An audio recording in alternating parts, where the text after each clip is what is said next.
Bob Patterson, 8 Parkman Road. Once again, I'm going to object to this entire thing. This is not appropriate now. The time to make these arguments, particularly by a council member, was during the council meetings to which the public was invited to attend, not at the day of the election. This is not the time for politicking, which is what Faye, I'm sorry, Joe, you are doing in part two. You're putting your thumb on the scale. That's not on. If I can finish my comments. Stop. Why can't I finish? Done. Let him speak. Let him speak. That's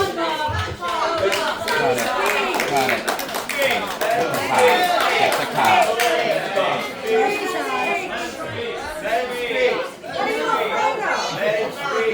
Cut it off. We said that there would be no disparaging remarks about other people. I'm sorry. I took that as a disparaging remark that I finger. You're done. You're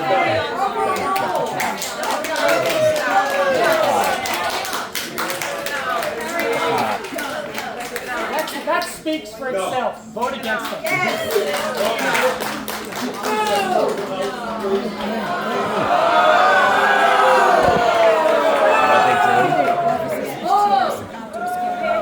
Listen, if someone, we said, no disparaging remarks, okay? If you disagree with something, say I disagree with it. But don't bring other people in and say that, no.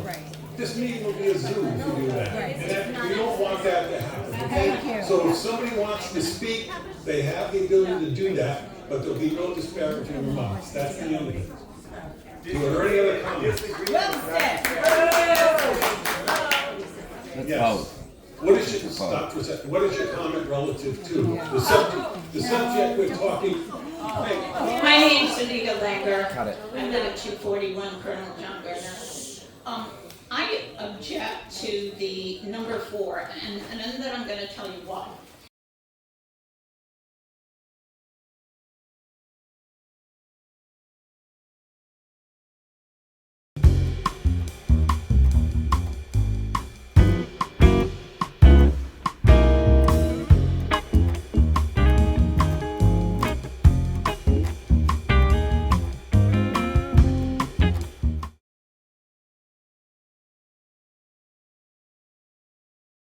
I'm attesting to the fact that there was proper notice of the meeting.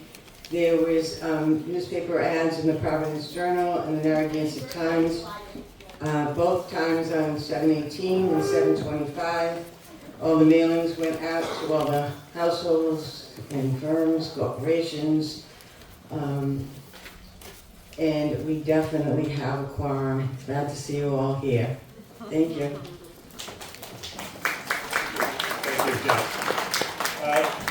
We have here Tom Dickinson, the attorney for the Fire District, Carol O'Donnell, current chair, and I'm the moderator, Joe Thomas. Okay. Also here will be Lori McCarthy. She has a treasurer, and she's also going to present the tax report. Okay. John Cheerskin, the acting tax collector, is not here. Okay. Before we get into the agenda, I'd like to just go over to recognize the efforts of the elected officials which are leaving office, okay? Specifically, it would be Carol O'Donnell, Steve Danielsar, and then also some other members of some of the committees. Many have served for extended terms due to COVID. So I thank them, and we should all thank them for being persevering and staying on.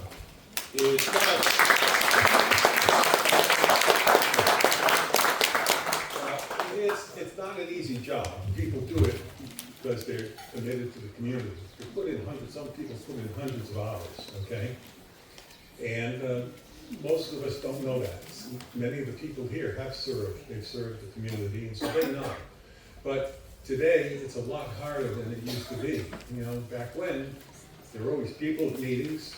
Everyone has different views, and people would speak up. Then usually you leave the meeting, and that was the end of it till the next meeting. Today, it's not that way. People get bashed on social media, and it just goes on and on and on.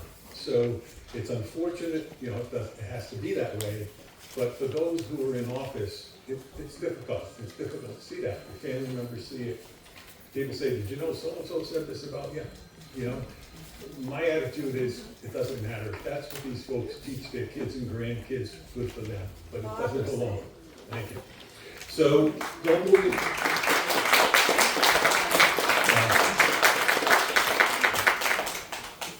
Needless to say, these folks don't do it for fame and glory, okay? And we also should recognize people, they're not elected officials, but they do a lot for the community, you know? Janice has come back to be the acting clerk, and there's a tremendous level of effort that goes in to organizing this meeting, as you might guess. We see there's a couple sisters who go around and they clean up in the community. There's a lot of people who do volunteer work, get no recognition, but it's appreciated, it's truly appreciated. Okay, so some comments. We will follow the Robert's Rules of Order for the meeting, okay?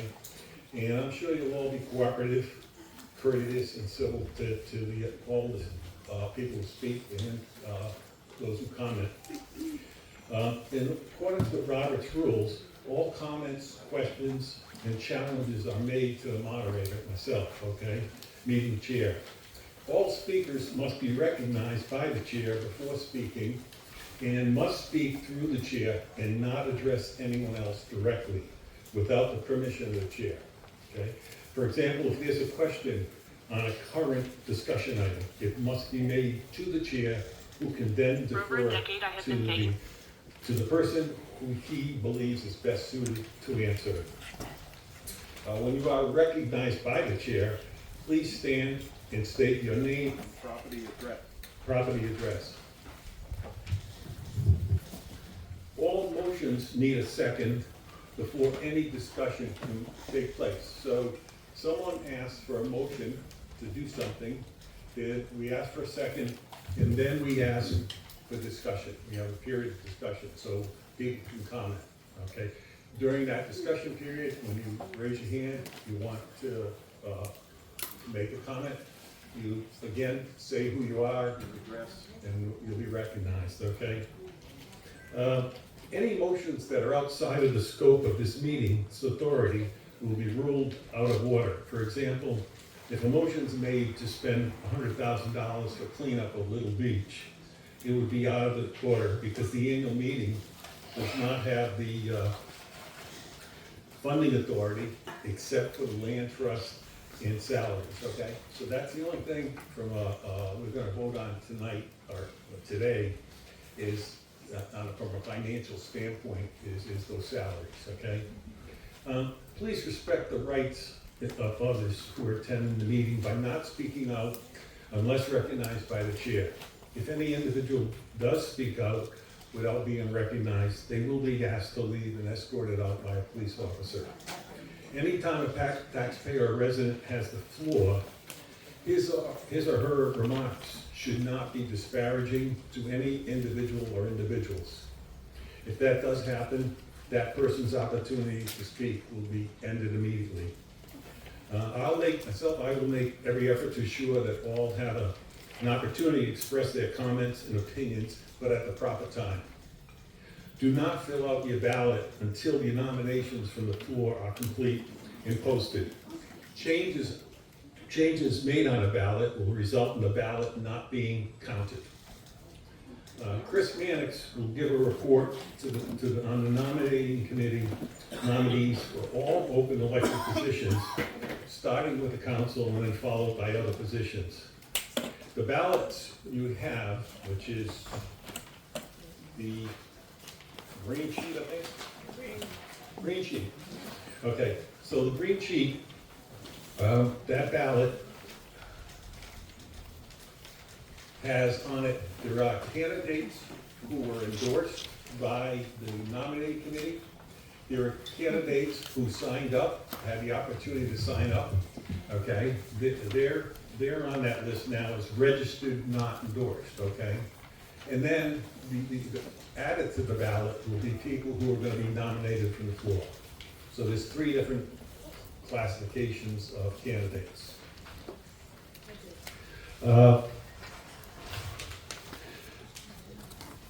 If you want to make a nomination from the floor, okay, you could raise your hand, you'll be recognized, You identify yourself, okay, with address, name and address, and then you'll be directed to the microphone to make the nomination for the candidate by name only. There'll be no opportunity to provide details about the candidate and their background.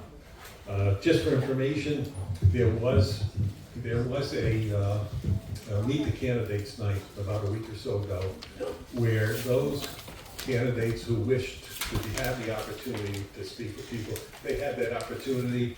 And for the voters who wanted to learn more about it, they had an opportunity to listen to it. This is to keep the meeting moving more quickly, okay? At the end, there'll be a motion made and seconded to close the nominations from the floor for each position. We'll do it by position. Okay, so well, the next thing we're going to do is we're going to have a report from the tax collector, not John Cheerskin. John's traveling.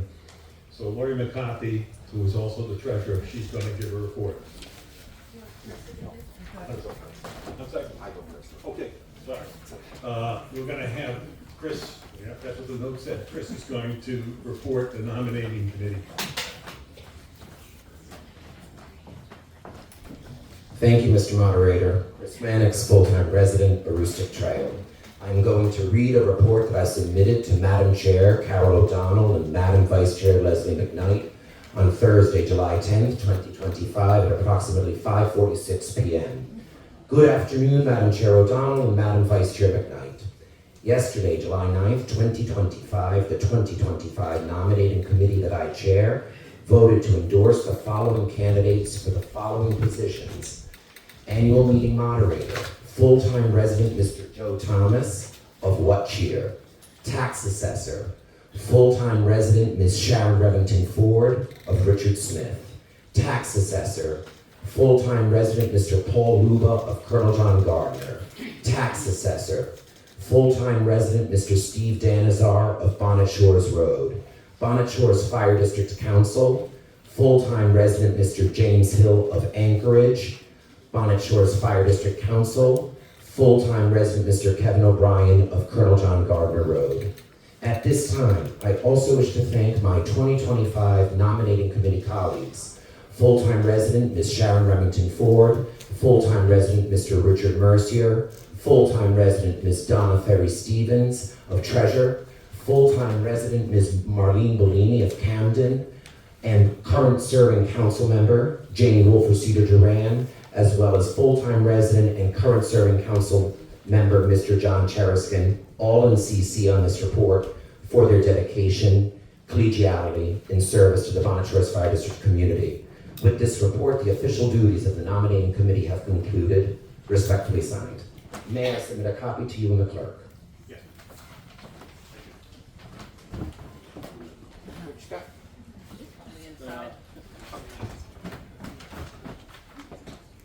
Thank you, Chris. So we're going to start now with the nominations from the floor, okay? So for the position of council, are there anyone wish to make a nomination from the floor?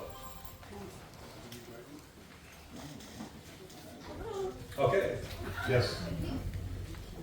Anita Langer. Would you please use the microphone, Okay. thanks. Yeah, Steve McCooey, as nominations are made from the floor, Steve McCooey is going to put Okay. on that board. I just have a question, Joe. Yes, It's very unclear. There is a Melissa Jenkins that's listed as council member.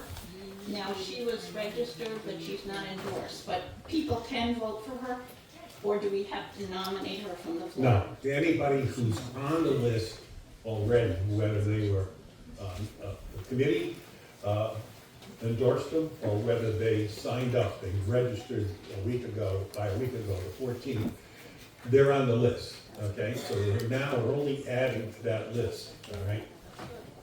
Any other nominations or questions regarding this? Okay, so we'll pass that. Next, we will go on to, okay. Treasurer, there are currently no candidates listed. Does anyone want to make a nomination for the position of treasurer? Joe, I have a question. Yeah, I just have a if somebody has not been nominated that we now put up on the list, but is a write-in, are they still counted? The only people, okay, when they do the vote count, they'll three classifications. One is endorsed by the committee. Second is they're on this list, okay, because they registered by June 14th. And third, they've been nominated for the floor. If there's another name that goes on, it will be discounted, not used. Okay, then I would like to nominate Carolyn DeLeo, Colonel John Gardner Road. I would like to nominate Richard Gersten for treasurer. Okay, and do we have a second for that motion? I'll second that. You have a second? Okay, would you please identify yourself? Oh, Yeah. sorry. I can talk all Yeah. around. Carol Fortin, Colonel John Gardner Road. Okay, thank you. Oh, That was for the nomination. yeah, I just second for nomination. Did everybody hear that? You want one of these to fill it? I'll do it again so that people. Okay. I'm Carolyn DeLeo, and I made the nomination, and Carol Fortin seconded it, and the nomination is Richard Gersten for treasurer.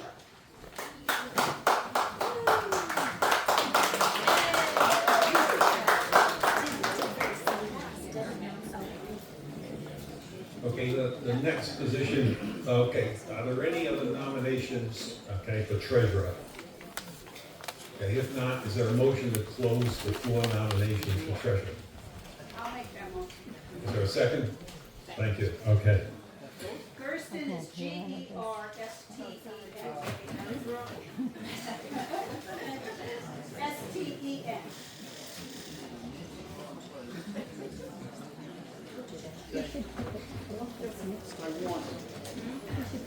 You should put the office next to it, I think. I'm sorry, At the end of all the nominations and before you fill out the ballots, we'll do is we'll take that list and repeat it, because I know a lot of people can't see it, especially for the read. So we will go over that list. I'm gonna write it down that side. Yeah, if we can get a volunteer. I'm not really tall though. Okay, thank you, Jane. Thank you. Jane, you're tall. Oh, Do I have a marker?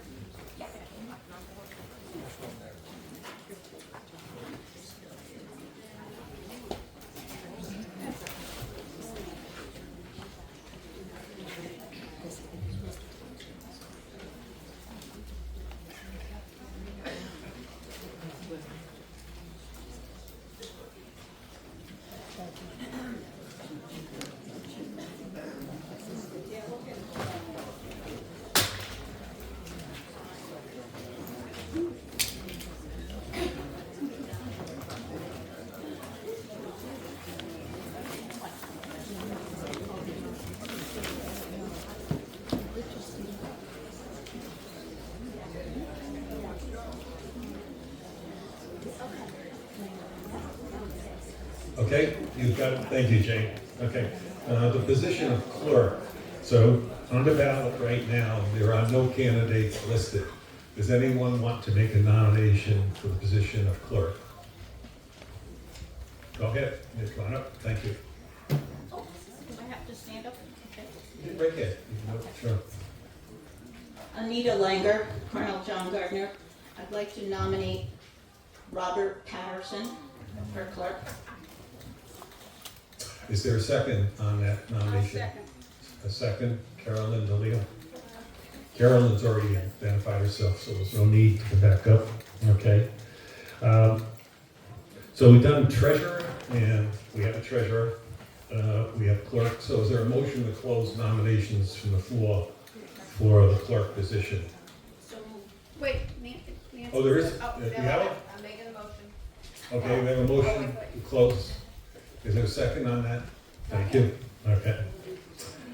So we've done moderator. Is there any motion to nominate anyone from the floor for the position of moderator? Oh, you've got it for us. Sorry, Joey.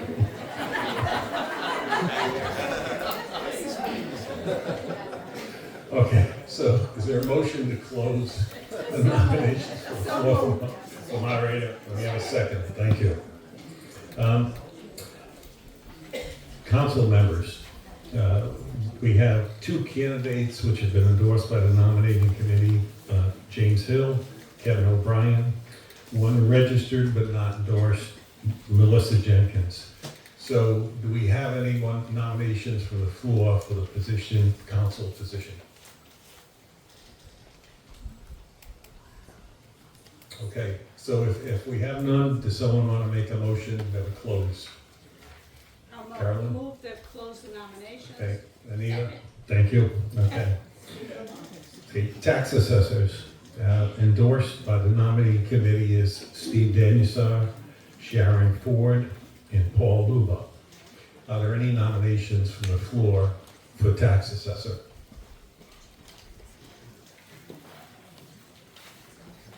Okay.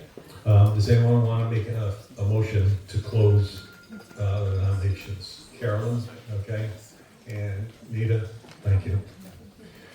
Fire warden, we need two candidates. We have one that's registered but not endorsed, Bill Giannini. So does anyone want to make a nomination from the floor for the position of fire warden? Okay, so is there a motion to close the nominations from the floor for fire warden?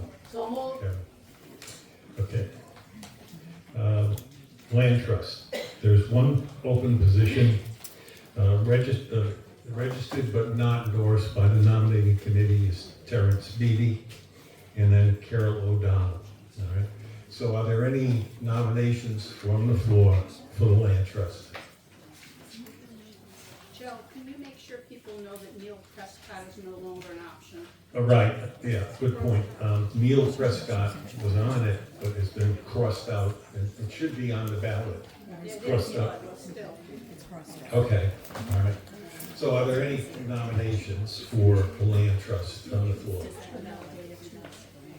Okay, so can we have a motion to close the, Carolyn? Lloyd seconded, thank you, all right? Okay. So we've got all the nominations complete. The next thing we're gonna be looking at on the back of your green sheet. Yes, go ahead. Oh, I'm sorry. No, the clerk. I don't think you called out clerk. Did you call out clerk? There was one tax collector, Oh, I'm sorry, yeah, that's right. You're acting tax collector today, okay. Tax collector, are there any, we have nobody listed, okay, up front, either by the committee or if they signed up on their own. Anyone want to nominate someone for tax collector? It pays $6,000 a year. All right, so, okay, so there'll be, okay, we'll move, anybody want to close the nominations for tax collector? Okay. So moved. We have someone? So moved. Close. To close. Close. Second. I got it. Okay, so I think we've got all of the nominations for all of the positions. Okay. I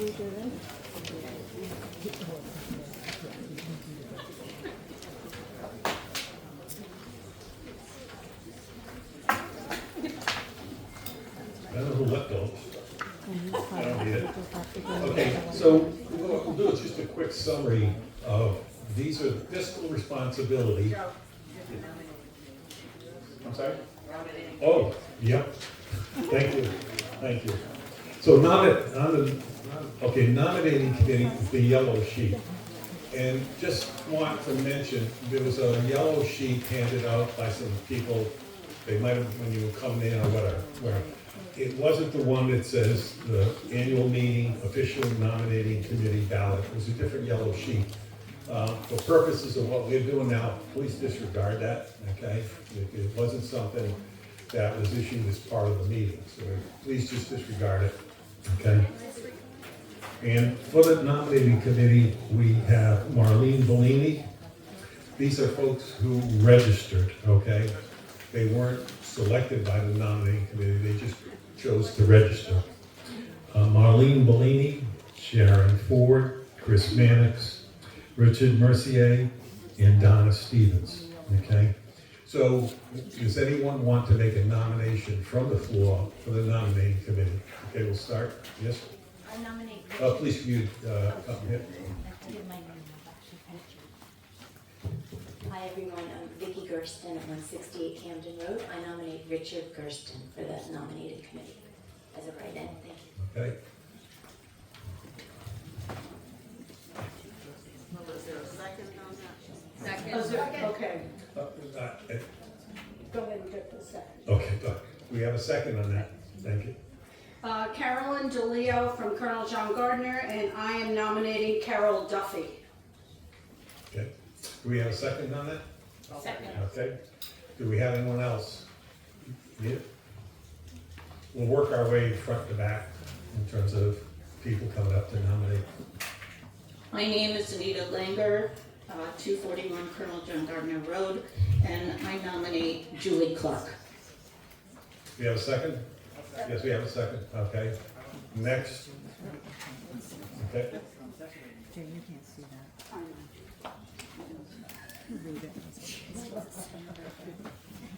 We'll have to get you a different head. Paula Childs, Lake Road, and I would like to nominate Mary Weber for nominating committee. Thank you. Do we have a second? We have a second? Okay. Carol? Again, as we work our way back, the nominating, yes, go ahead. Can you get out? Hopefully I don't step on toes.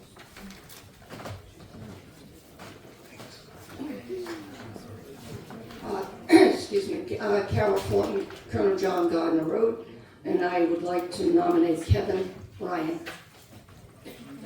Do we have a second? Okay. Next. Okay, Bill?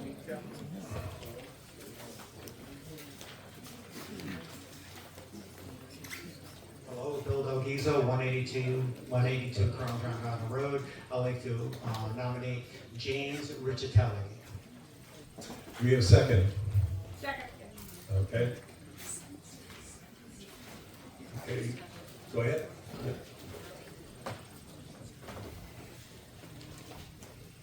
Good morning. Good morning, Adrian DeBurgess, 25 Stratford Avenue. I'd like to nominate Kristen DeBurgess. Second. Okay, we have a second? Yes, okay. Anyone else? Okay, we have a motion to close the nominations for nominating committee. Yes, we have a second? Second. Okay, just a reminder, if you choose, anyone you choose, okay, whether they be registered, selected by the nominating committee or nominated from the floor, when you, especially on the write-ins, make sure after you write their name in, put a check in the right-hand column, otherwise it won't get counted, all right? All right.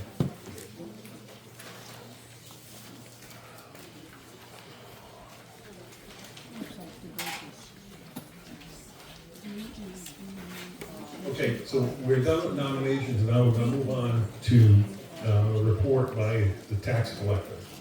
Lori, we'll try again.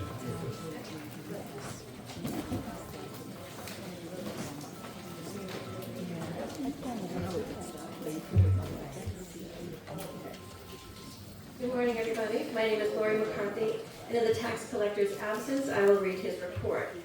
The fire district collected 97% of taxes expected for fiscal year '25 and 78% of taxes from previous years. The majority of the taxes received were paid by check. 28% of taxes paid were received in online payments made by credit card and e-check. Online access to tax bills and receipts, current receipts, may be found on the Bonnet Shores Fire District website. There's a link there. The current year's tax bills are available online to pay, or you may print your statement out for a check payment. Hard copies of the tax bills have been mailed out. Helen Patience was elected tax collector in August of '24. She resigned in December of '24, and John Sheriskin was appointed as tax collector by the previous council. John is currently preparing for a tax sale in November of this year. Please refer to the annual meeting newsletter for more details about the taxes collected. Now I'll do the report from the treasurer. So I'm pleased to share a few highlighted discussions over this past year. The council has discussed a capital growth plan to prepare for necessary improvements for now and in the future. Discussing 2 operating dedicated accounts to fund money for legal and storm emergencies, and a potential bylaw change to put in place a cap on spending and borrowing to keep our annual budget manageable and allow approval from the public for extraordinary expenses. The fire district ended fiscal year 25 with a surplus of $54,000. The council approved the following of this surplus. $17,000 will go back into the capital reserve to replenish the funds that were used for the URI grant match. $3,450 will fund the harbor CD, and depending on today's vote, $34,000 will fund a new dedicated storm fund to help with natural emergencies. Our budget increased from $514,000 in fiscal year 25 to $534,000 in fiscal year 26, which is what we're in today. As of April 30th, 2025, the district's bank balance was $302,000. Thank you.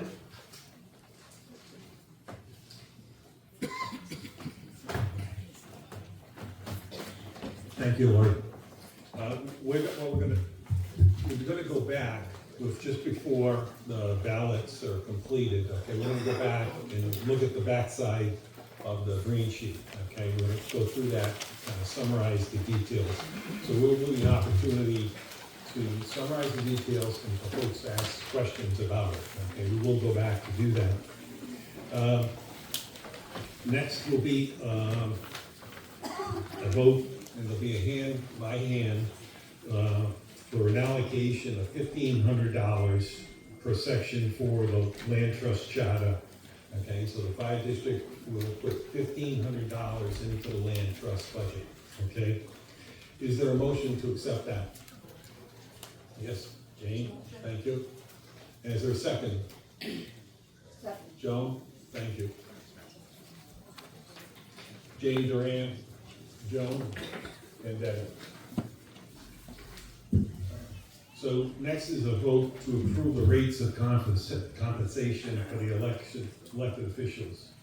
Again, the tax collector is $6,000, the clerk is $6,000, and the treasurer is $6,000. Do we have a motion to approve those salaries collectively?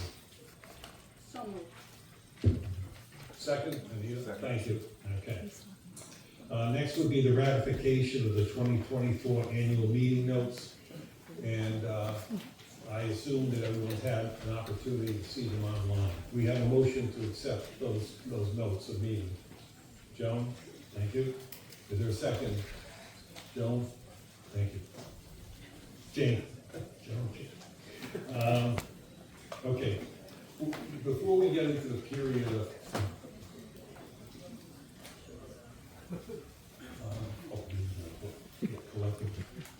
yes, neglected to say, there's a second on the salaries, okay? Is there any discussion on it first before we go into a voice vote? No? Okay, by voice, can you please yay or nay on those salaries? Yay. Nays? Okay, thank you. And the same with the land trust. Is there anyone, well, it's not collective, is there by voice, is there an acceptance of the land trust $1,500? Yay. Nays? Any nays? Okay, thank you. Okay. Okay, let's, before we go into new business, okay, we're getting close to the ballots. Or I'll tell you what, let's just do new business. New business is going to be an opportunity for individuals to get up and make comments, all right? And just a reminder, you have the opportunity, it's 2 minutes, okay?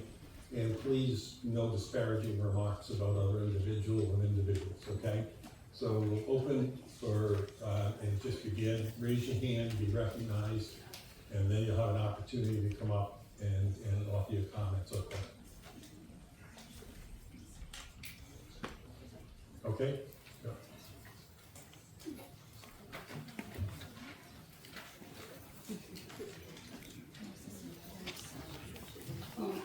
Carol Ford, Colonel John Gardner Road. I just, hopefully this is where you could do it. I just thought, with technology the way it is, maybe we could do machine ballots, so we could just put the thing inside the machine, and it would already be counted. And then when we're here, sitting here, someone can take those off the machine like they do at Narragansett when we go to vote, and then just report the vote. It might even shorten the meeting a little bit, don't know. Okay, so that will be noted in the minutes of the meeting. It'll be something that the council, the new council, will hopefully have an opportunity to address, or I guess the clerk will have to research the feasibility of it for an organization our size. Okay. The machines are free. They are? From the, yeah. Okay, thank you. We already checked. Yes?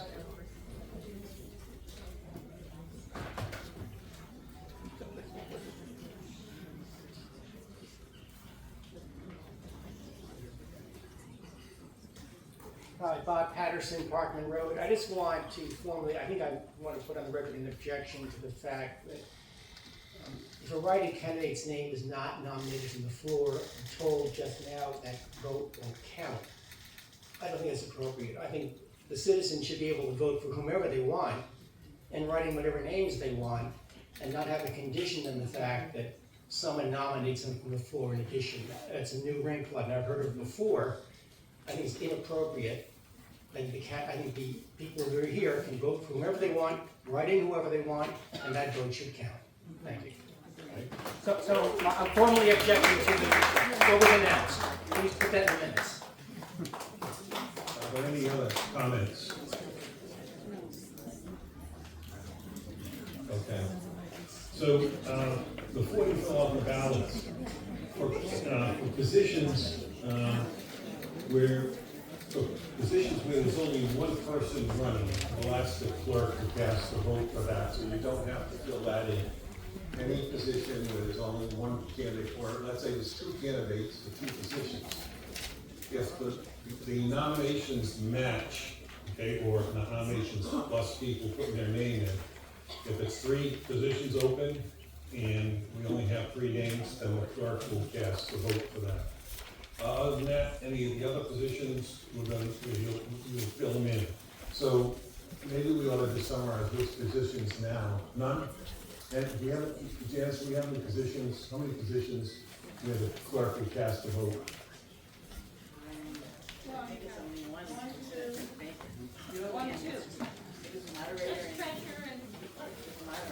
Okay, just the moderator position.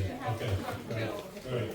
All right, so before we fill out the ballot, just the sheet that probably requires the most attention is the fiscal responsibility sheet, okay? And if we look at, it's item 2A, all right, the capital reserve fund, a summary, some bullet points on what it does. It's the maintenance and replacement of capital equipment and soft assets. It can be up to 10% of the previous year's tax levy. The council can allocate an amount over 10% from operating surpluses from previous years. Minimum funding of 100 is proposed as 100K and a maximum of 500K. In the event the fund falls below the minimum level, minimum allocation to the following year's fund will be 10%. Once the maximum level is reached, funding is suspended until the reserve falls below the maximum, okay? So you'll be asked, each of these items on the back of the sheet, you're just being asked, is this something that you agree with or you disagree with, okay? That's all it is at this point. The results do not enact an action that says, okay, it's now. It does. The annual meeting vote, it becomes a bylaw. It becomes a bylaw. And it must be 2/3 vote. Okay, there you go. So it'll be these votes will be counted, 2/3 of the voters, okay? Okay, my apologies, I think it's, the blue sheet is non-binding. The green sheet is binding, yep, okay. Are there any questions on that? Okay. Next is the Storm Infrastructure Repair Fund. It's a restricted fund with a balance between 35 and 60K for infrastructure repair due to extreme weather. The council approves the expenditures when the fund falls below minimum budget allocation the following year. Will be made to reach the minimum. Does anybody have any questions on that particular item? Yes?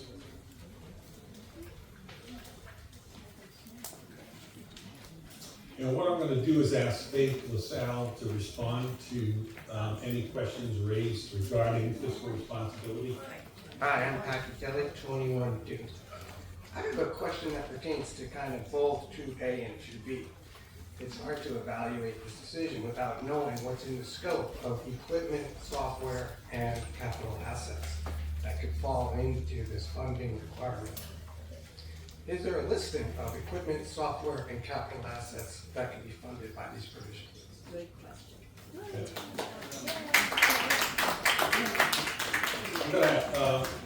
Faith, do you have, the question is asked, do we have a list? We don't have a list, but a prime example. Okay. There is no list, but it's pretty basic that what equipment, software, and capital assets are.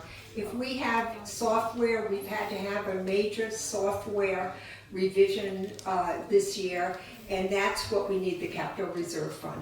These are sound fiscal responsibility matters. Stop. Let her finish Fine. speaking. Okay? If you're going to speak up, you're going to be asked to leave. Needless Okay? to She say, has in a the floor bylaw, right you now. would not make an entire list. That's why we have government and council to deal with that, and that's it. Okay. I don't know if Mark has a capital equipment list. I think just to give an idea of what we're talking about in terms of capital equipment, you know, we don't own any capital equipment that I know of that's over $100,000, okay?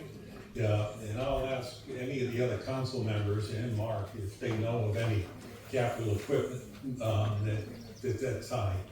I think the thing I can remember that we owned was a tractor back when that they used to cut the grass, and then we had a John Deere tractor which was sold. So we really don't have a lot of capital equipment. Talking about that software, just to kind of put it in brackets, how many dollars we talking for that software package? Anyone know? Does that, anyone know? Jane, yes, go ahead. 35,000. 35,000. So, and to the best, and I'll ask the council members, to the best of your knowledge, do we have any other assets aside from buildings? I think the land trust owns. Is there any assets we're talking about here that exceed $35,000? Okay, so while the good question was raised, I think we can say that we're talking about assets, software being the largest at 35,000, and capital equipment, there's not a lot, okay? That's your question? Yes, go ahead, Laurie.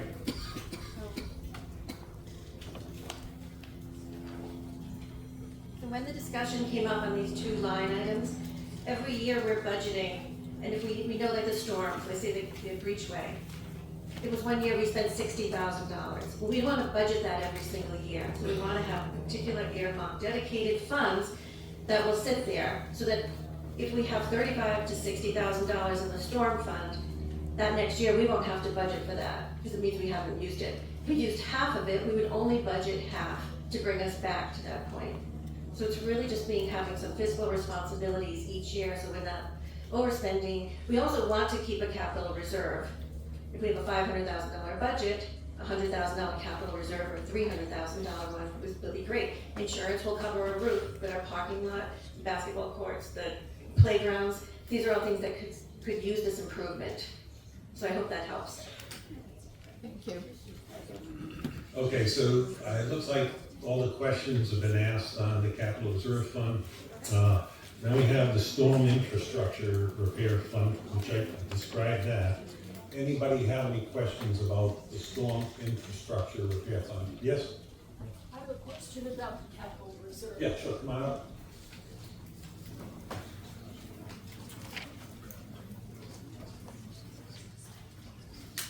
Sharon Doherty, Onondaga Road. I don't understand what is to prevent the current council or any of the previous councils from setting aside capital reserve funds in their budget and earmarking money to be saved for that.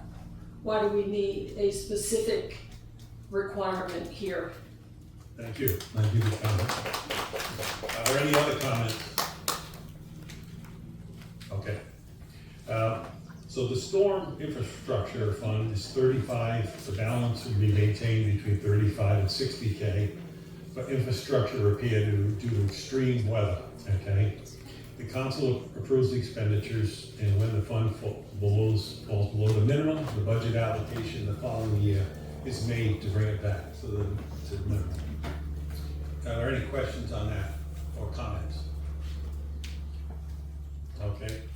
The extraordinary capital purchases, so it allows the district to raise money through debt or liabilities. It'll be used, that money, when insufficient reserve fund is available or not covered by the reserve fund. Debt obligations over $75,000 must be approved by a 2/3 vote at the voters at the annual meeting or a special meeting. Okay, the fire district has in the past used debt to pay for certain things and then paid it down over time. So that ability has always been there, and I think there's a line of credit in place. Is that right, Lori? Yeah, there's a line of credit in place. Are there any questions on that item? Yes, go ahead. Okay. I have a question and a concern about grants, and it's really because of timing. When we apply for grants, very often the grants that are issued or sent out are done in the fall of the year. And while I wouldn't want us to be spending more than $200,000 unreimbursable, although this says reimbursable. Anyway, the concern is timing. It would mean we have to wait until next year for an annual meeting to approve this. That cuts out our ability to get grants. And that's where I have a problem with the timing on this.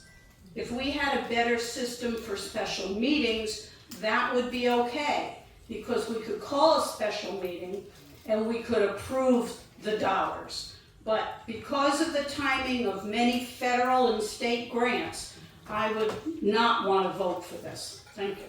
Okay. If Any I other could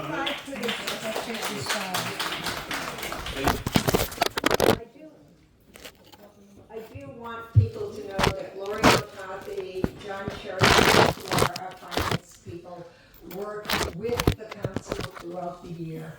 We had three, four, maybe 5 meetings where this was on the agenda. We asked for public comment, we invited input. We made some changes in order to respond to the public concerns. So this was a process that we invited everyone to participate before we got here today. On the grant issue, we were very careful with the input of Janice McClanagan, who I think was a leader on getting grants for this community, to make sure that it was non-reimbursable money. In other words, if you got a grant like the Breachway, and it was $300,000 grant, and there was no money coming out of taxpayer dollars because of the 20% like-kind services of the volunteers who worked on the grant, then you would not need to have this approval. But what we don't want to happen is that a council of 7 people have the authority to apply for a grant for maybe $3 million, which means 20% of $3 million coming out of taxpayer money.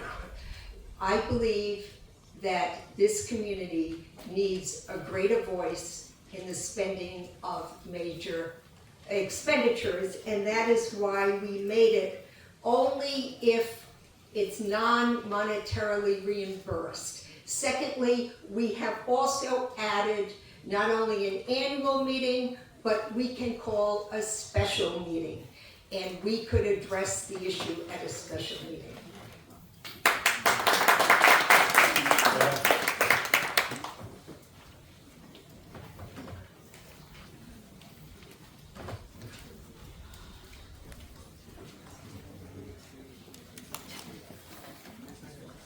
Bob Patterson, 8 Parkman Road. Once again, I'm going to object to this entire thing. This is not appropriate now. The time to make these arguments, particularly by a council member, was during the council meetings to which the public was invited to attend, not at the day of the election. This is not the time for politicking, which is what Faye, I'm sorry, Joe, you are doing in part two. You're putting your thumb on the scale. That's No, not no, on, if I can finish my comments. Stop. Why can't I finish? Done. Let him speak.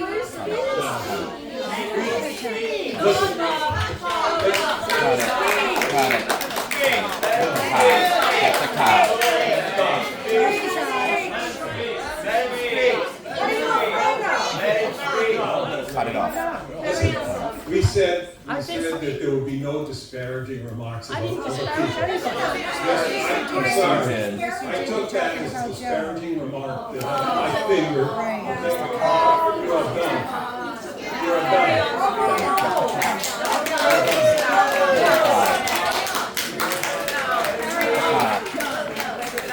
That speaks for itself. Vote against them.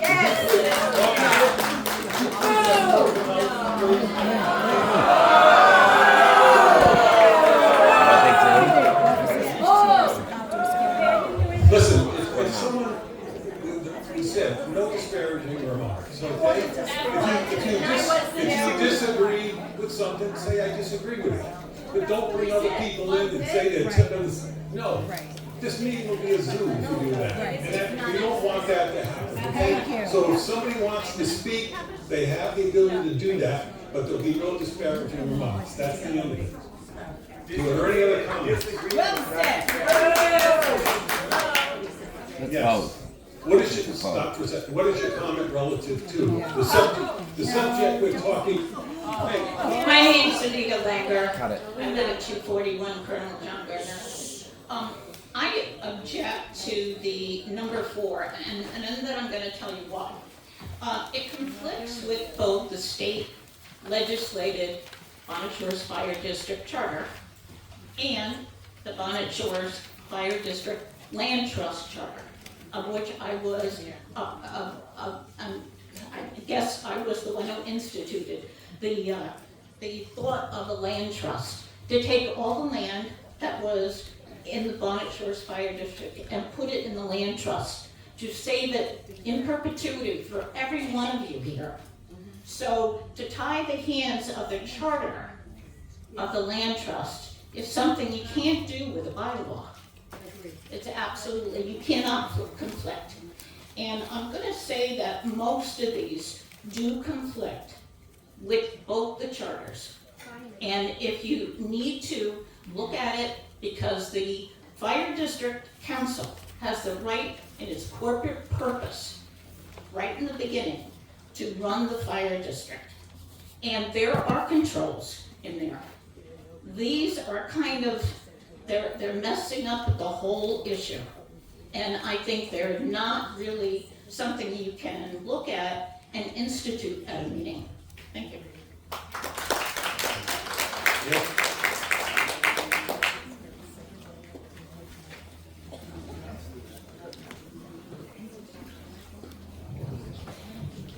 Torn meniscus, hope you never have one. Paula Childs Lake Road. I'm so concerned about these items, all of them that we're voting on today, because these are not just fiscal proposals, which might sound good on their face, but I really think you have to take into consideration that this is a change in our bylaws, not just fiscal decisions, a change in our bylaws. And as someone who has attended almost all of the council meetings in the past few years, I know there was some discussion at some council meetings for these changes, but this is really important, detailed stuff. that demands the public to be able to go to public hearings on each item to change our bylaws, which are very, very important to how we operate. So I hope you'll take this into consideration before you vote yes on any of these. Let's do it the right way. Public hearings, public comment. Thank you.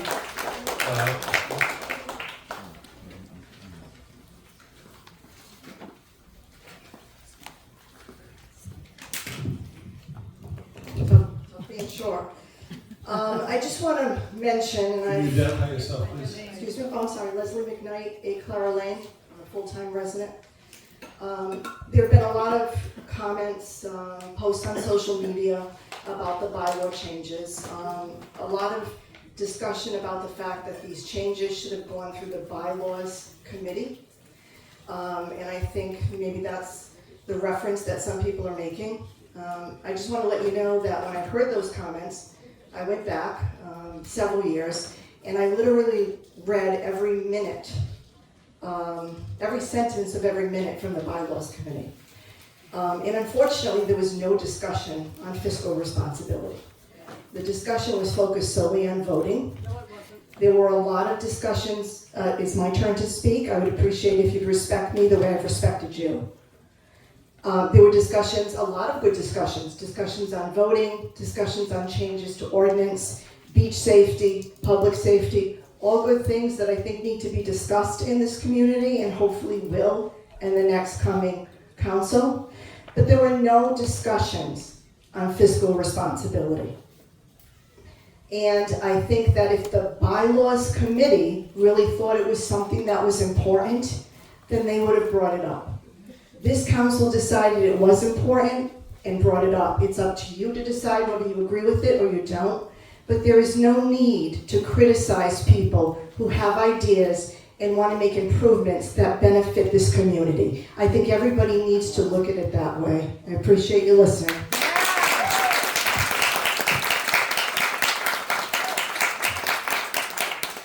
So, do we have other comments? Yes? I'm Paul Luba, 98 Colonel John Gardner Road. The fiscal responsibility proposals, right now in the charter, the council can authorize millions of dollars of spending and millions of dollars of borrowing without voter approval. So all the proposals they're saying is anything really big has to have voter approval. Right. I mean, what's wrong with that?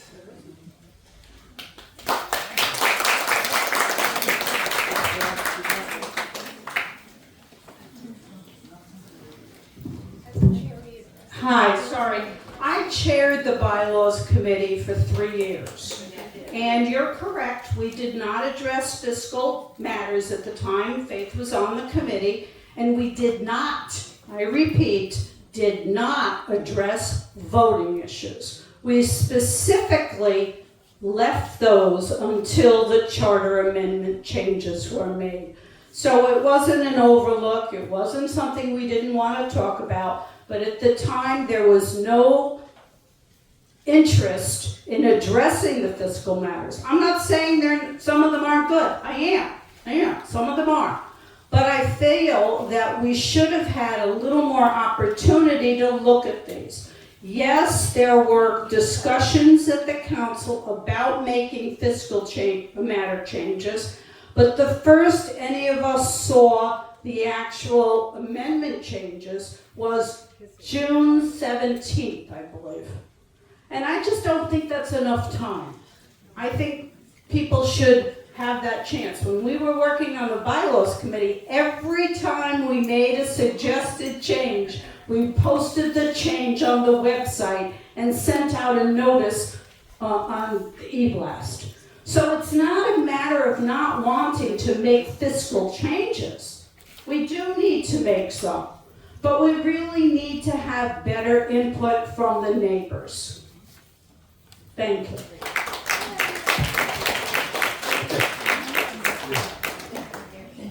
I would would like everyone to know, yes, I did serve on the bylaws committee, I served on the charter committee, I am a council member now. The last bylaws committee, chaired by Carolyn DeLeo, was held in June of 2023. For 15 months, that bylaws committee was not reconvened. Nothing was presented to the council. I want everyone to know the way government works is committees are advisory to the council or to the legislature. And it is ultimately the council that makes the decisions. So in this instance, we had several of us who ran last year were very concerned about fiscal responsibility. I know Leslie McKnight and I both, when we were running, said this is a #1 priority for us. And therefore, we are fulfilling our promise when we ran to put forward fiscal responsibilities so 7 people do not have the power to spend your money. I'm familiar with a lot of fire districts. I represent a fire district, and I can tell you in other fire districts, the entire budget is voted on by the people, and every tax increase is voted on by the people. So I urge you, we have this on the public agenda from February to June at public meetings, and it was well that if people had concerned about it, we were there to listen. And some people came and we adopted their recommendations. Thank you. Okay, do we have anything else? Comments? Okay, the next item is the levy cap, okay? And in summary, the levy cap is a limit of 10% increase in property taxes over the previous year or up to the annual inflation rate or the regional CPI index, consumer price index. Taxes can be increased greater than 10% for the annual inflation rate via referendum at the annual or separate a special meeting, okay? Anyone have any questions or have some comments on that? Okay. The last item is extraordinary costs. So those are defined as costs associated with declared emergency, extreme weather events, or catastrophic occurrences. Those costs may be excluded from the levy cap. Costs for situations, those costs should also be for situations that require immediate action, okay? So we could have a storm, a hurricane, and we need to do certain things immediately. We can't wait, for the next council meeting or whatever. It allows those immediate needs to be addressed. 2/3 of the council, district council approval is required to proceed, okay, with any of those costs. And finally, they can be adjusted to reflect governmental reimbursements. So some of those, the fire district might proceed, but then later, they will get governmental, state, or federal reimbursement. But the fire district will not wait to get confirmation of that reimbursement before moving forward to address the immediate need. So there you go, you have there's your 6 items. So that's the second sheet. The third sheet you have here is the nominating committee official ballot. Okay, we went through that. And then the opinion poll, okay? This is the one that's non-binding. It's just going to be a show of hands. So the first one says for voting, it would be for Narragansett registered voters only. Oh, check. My apologies. That's right. Okay, yeah. The Narragansett voters only. Second would be to alter the voting for the beach club. Okay, and a third, and by the way, that would be 1 vote per unit at the beach club, okay? The third, down below, is an option where you can write in if you have something else you want to suggest, or you would like to leave it as status quo. You don't want to change the voting rights. You can write that in, okay? Okay, so comments?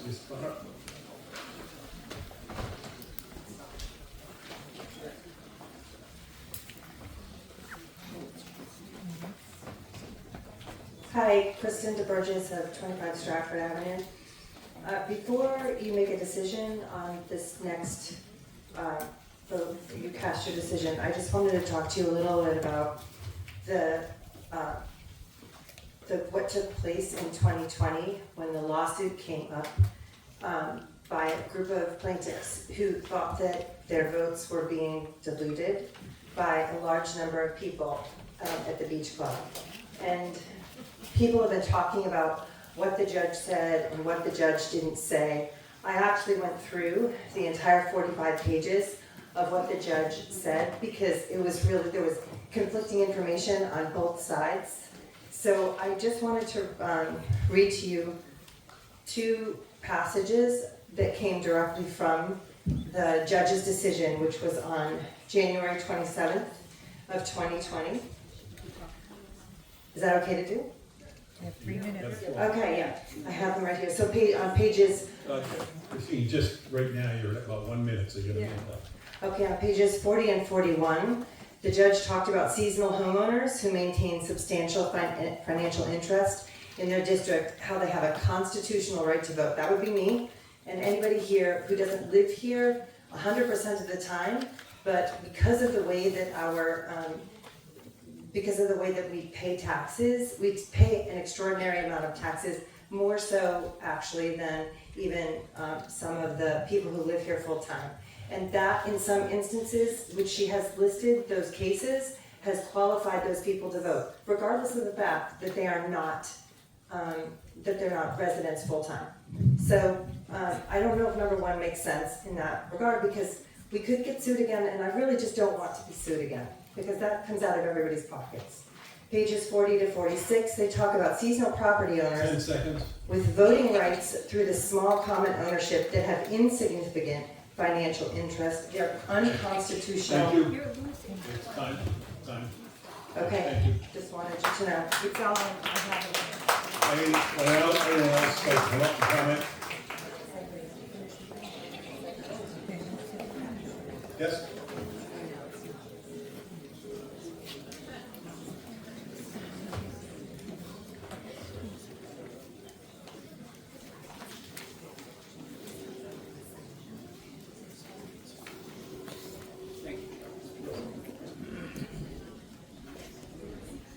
Good morning, Frank Wolfceder, Colonel John Gardner Road.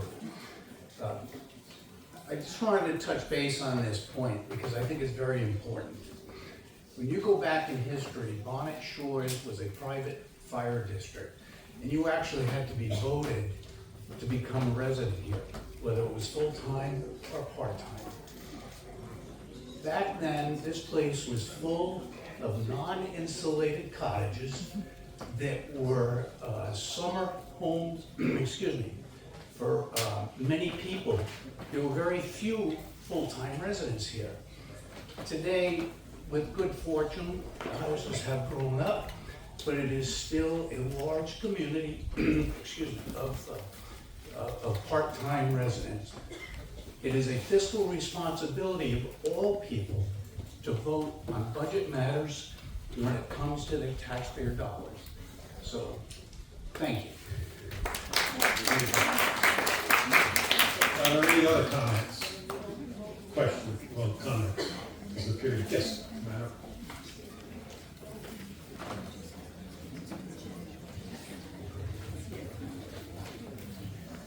Hi, Adrian DeBurgess, 25 Stratford Ave. So I think I'm just going to finish off what my wife was saying here. So she talked about the first item. On the second item, it says a legislator's decision to expand the electorate is irrational and therefore unconstitutional, where the enfranchised voters do not have a substantial interest in the outcome of the election, in light of the degree to which the non-resident voters finance the relevant district and the voting power of the non-resident voters. In other words, you know, if for the beach club, that second item, the judge actually says if they don't have a substantial interest and they don't contribute significantly to the tax base, they shouldn't have a vote. So there's a lot of, I guess, the one thing I want to say here, thank you, is we have beach club passes. We really enjoy the beach club tremendously. There's no reason you can't have a strong relationship with the beach club if we ever were to separate. And the third item that we would like to add to this is to think about redistricting and whether or not it would ever make sense to separate the beach club from the community so that we can untangle this mess that we have and get along with being good neighbors. Thank you.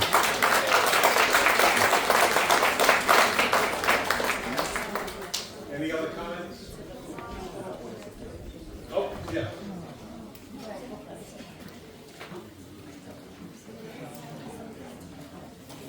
Thanks, Joe. Jane Duran, 15 Cross Road. I just want to talk about the opinion poll for 1 minute. First of all, everybody needs to understand it is non-binding. The council wants to get your opinion because this is such a hot issue. And there's been a lot on social media. I want to clarify the two options. Option number 1 is residents only, defined as Narragansett registered voters. So if you are a part-time summer resident that owns property here, if you are not a Narragansett registered owner, you are suggesting that you're willing to lose your vote. Okay?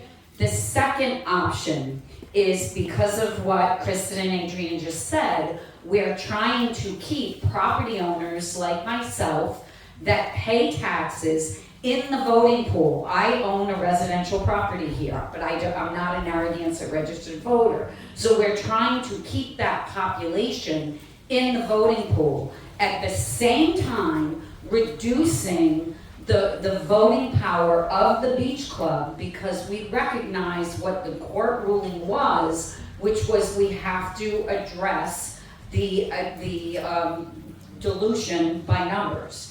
So that's what the second option does. So we're not here to sway you one way or another. You all have to make your own decisions. But if you're sitting there as a summer resident with property ownership, residential property ownership, just know what voting for each of those options means. Thank you. Thank you. Okay, so we've completed that sheet, and I have a question. Mr. Bach?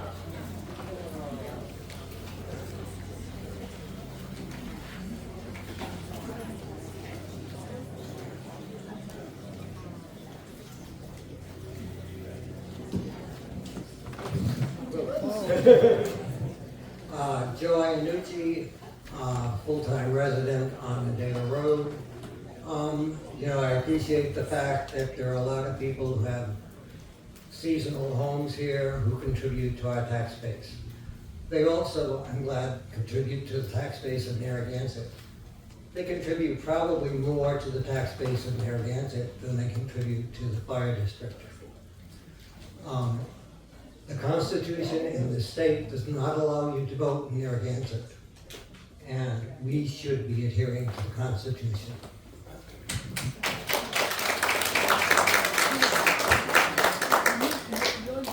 Do we have any other comments?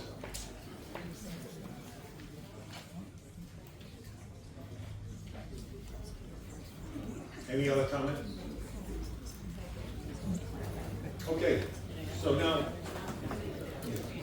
so we're going to move on to vote. Will the counters please come up and put their ballots in the box so that they can then leave and go count. Okay, so there's three boxes. One is the opinion poll on the left. The green is on the right.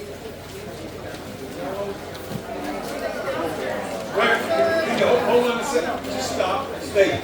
What we want to do is just come up by rows. Okay, we can do it pretty quickly. So let the counters please put theirs in first. Just come up by row. They believe you're in church.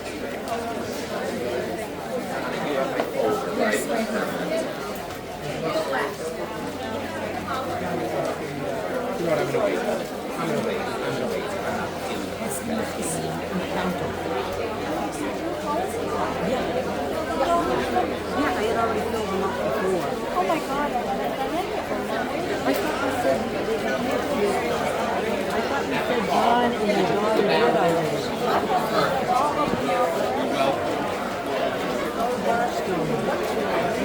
Well, I had to get in because it was...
Let's go.